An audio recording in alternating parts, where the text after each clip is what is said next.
नमस्कार दोस्तों, आज की कहानी है अंधविश्वास, एक हास्य कहानी। पुराने समय में किसी गांव में एक गरीब व्यापारी रहता था। वो प्रतिदिन कपड़ों की गठरी अपने कंधे पर ले जाकर अन्य गांव में बेचने जाता था। उसका रोज नियम था कि शाम को घर जाने से पहले मंदिर में रुकता था और अपनी कमाई में से कुछ हिस्सा भगवान को अर्पित करता था। इसी कारण उसकी मंदिर के पुजारी से बड़ी अच्छी दोस्ती हो गई। एक दिन मंदिर के पुजारी ने उससे एक गधा देते हुए कहा कि तुम रोज़ कपड़े बेचने पैदल जाते हो, इससे अच्छा तो ये गधा ले जाओ और अब तुम अपना माल इस गधे पर ले जा सकते हो।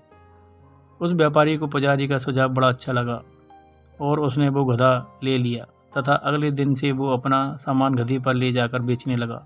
धीरे धीरे उसका व्यापार बढ़ने लगा और व्यापारी के दिन पहले से और बेहतर होने लगे। व्यापारी अब भी पहले की तरह ही प्रतिदिन शाम को मंदिर में रुकता और अपनी कमाई का कुछ हिस्सा मंदिर में अर्पित करता।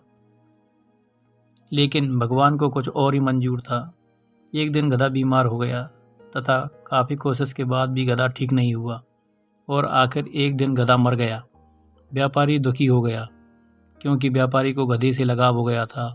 इसलिए व्यापारी ने सोचा कि क्यों ना गधे की याद में गधे की समाधि बना दी जाए।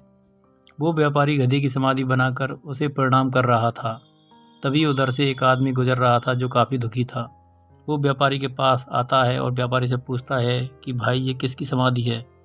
व्यापारी बोलता है ये वो आत्मा है जो मेरे लिए किसी परमात्मा की तरह पूजनीय है। इसने मेरी ज़िंदगी बदल दी, मेरे व्यापार को 4 चांद लगा दिए तथा मेरी ज़िंदगी को खुशहाल कर दिया। उस आदमी को लगा कि किसी बहुत ही पवित्र आत्मा की समाधि है।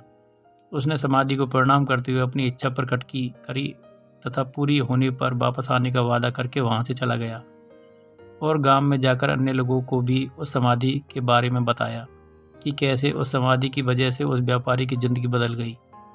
कुछ ही समय में बात अन्य गांवों में फैल गई और सभी उस समाधि पर मन्नत मांगने आने लगे।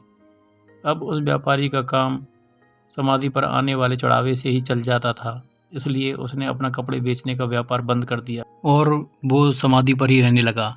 एक दिन वो पुजारी जिसने कभी वो गधा इस व्यापारी को दिया था आता है और व्यापारी से पूछता है कि आखिर ये पवित्र समाधि किसकी है जो इतने कम समय में इतनी मशहूर हो गई है।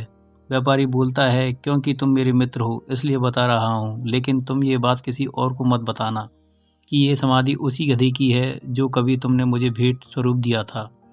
पुजारी थोड़ा मुस्कुराता है, लेकिन तभी वो व्यापारी उस पुजारी से पूछता है कि तुम जहाँ पूजा करते हो वो समाधि किसकी है।